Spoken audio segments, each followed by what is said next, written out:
नमस्कार। मैं संजय सनम आप सभी का हृदय से अभिवादन करता हूं। व्यूअर्स, कोरोना संक्रमण से बचाने के लिए कोरोना फाइटर्स के रूप में पुलिस और डॉक्टर्स की महत्वपूर्ण भूमिका है। लोगों को जागरूक बनाने में, लॉकडाउन का पालन करवाने में, व्यवस्था बनाने में पुलिस जिस तरह से देश में काम कर रही है वो एक नहीं हज़ारों सलाम उन पर बनते हैं। लेकिन अफसोस की बात यह है कि जो पुलिस लोगों को जागरूक करती है, उन्हें घरों में रहने की सलाह देती है, उस पुलिस पर जब पत्थरबाजी की जाती है, जब अभद्रता की जाती है, जो बदसलूकी की जाती है और जिसके पास कानून व्यवस्था बनाए रखने का डंडा है, उस पुलिस को जब अराजक तत्वों की भीड़ के सामने भागना पड़ता है जान बचाने के लिए, तब बहुत शर्म महसूस होती है। सवाल ये है, ऐसी घटनाएं देश के विभिन्न प्रांतों में एक बार नहीं कई बार हुई है। ऐसे वीडियो बहुत सामने आ रहे हैं। एक बार घटना होने के बाद में इसकी पुनरावृत्ति अगर किसी प्रदेश में बार बार होती है तो फिर इसका मतलब ये है कि लोगों यानी उन अराजक लोगों को हमने उचित दंड नहीं दिया, जिससे उनके मन में भय नहीं पैदा हुआ। और अगर ऐसी घटनाएं बार बार होती है तो फिर कोरोना फाइटर्स के रूप में पुलिस का मोरल डाउन हो जाता है। सवाल ये बनता है कि सरकार क्या करे, कैसी कार्रवाई करे। जब भी ऐसी घटनाएं होती है तो सरकार ये कहती है कि दोषियों को कड़ा दंड देंगे और कुछ लोगों को फिर हिरासत में भी लिया जाता है, पूछताछ में भी बुलाया जाता है। लेकिन क्या ये समाधान है? अगर ये समाधान होता तो फिर ऐसी घटनाएं रिपीट क्यों होती? ये समाधान नहीं है। तो फिर समाधान क्या है?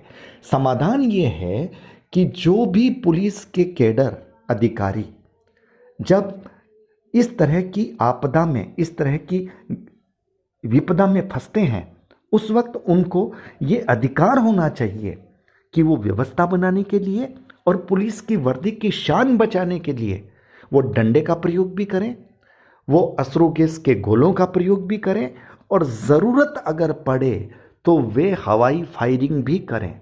ये अधिकार मिलना चाहिए। देखिए, स्पॉट पनिशमेंट ये सबसे बड़ी आवश्यकता है।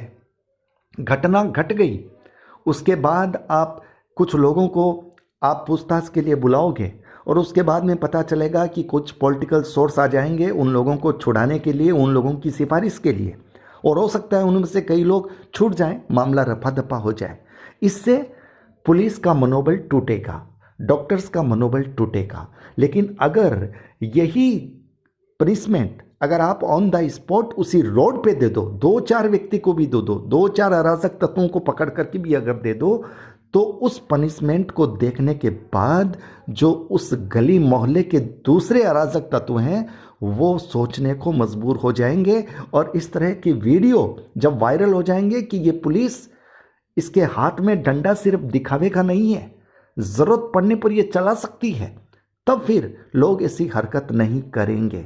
इसलिए मेरा अनुरोध है कि हमारी पुलिस को ये अधिकार दिया जाए कि वो वक्त पर डंडे का प्रयोग कर सके। अराजक तत्वों को समझाने की आवश्यकता नहीं है। अगर बातों से कोई न समझे तो फिर उनको लाठी से, डंडे से समझाया जाए और वहीं पे समझाया जाए। जब सामने, आपके सामने दोषी खड़े हैं, आप उस वक्त उन पर कार्रवाई नहीं करोगे। घटना घट जाएगी, उसके बाद आप दूसरे दिन आओगे, फिर आप क्लिप देखोगे, वीडियो क्लिप देखोगे और उसके बाद लोगों से पूछताछ करोगे, कुछ लोगों को आप बुलाओगे, उसमें भी सिफारिश से कई लोग छूट जाएंगे, तो इससे ज़्यादा तनाव बढ़ेगा। तनाव घटाने का असली उपाय यही है कि अराजक तत्वों के मन में आप डर पैदा करो। आप पुलिस प्रशासन क्या होता है ये दिखाओ, ये डंडा दिखाओ। कानून को संभालने के लिए डंडे की कितनी बड़ी आवश्यकता है वो दिखाओ। वक्त पड़ने पर अश्रु गैस के गोले चलाओ और उसके बावजूद भी अगर अराजक तत्व नहीं रुकते तो फिर हवाई फायर करो। ये जरूरी है। आप ये शालीनता जब तक दिखाओगे तब तक अराजक तत्वों की कारस्तानी बढ़ती रहेगी। ऐसी घटनाएं आज एक जगह हुई है, कल दूसरी जगह होगी।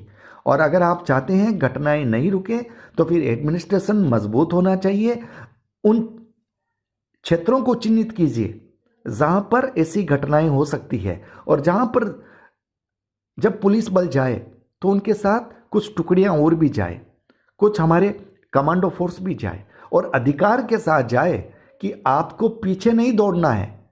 आपके साथ अगर कोई अराजक व्यवहार करे तो आपको पूरी छूट है। आप स्पॉट पे पनिशमेंट दो, स्पॉट पे कार्रवाई करो। ये आवश्यकता है इस वक्त की।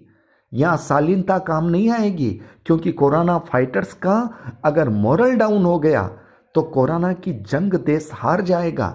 यही वे खिलाड़ी हैं जो लोगों को संक्रमण से बचाने की कोशिश करते हैं, देश में संक्रमण को फैलने से रोकने की कोशिश करते हैं, और डॉक्टर संक्रमण फैले हुए मरीजों का इलाज करते हैं।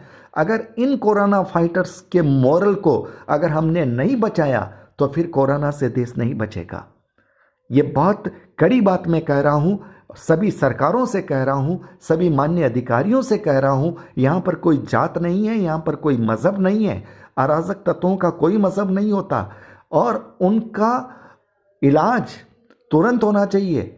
उनकी ठुकाई होनी चाहिए, पिटाई होनी चाहिए, ऐसी होनी चाहिए कि उसे देखकर लोगों की रूह कांप जाए, दूसरे अराजक तत्व हिम्मत न कर सके। ये मेरा निवेदन है। अगर आपको उचित लगे, ये संदेश देश तक जाना चाहिए, हमारी सरकारों तक जाना चाहिए, प्रशासन व्यवस्था बनाने वाले बड़े प्रशासनिक अधिकारियों के पास जाना चाहिए, तो फिर इस आवाज़ को दूर तक पहुंचाइएगा। बहुत बहुत आभार। नमस्कार।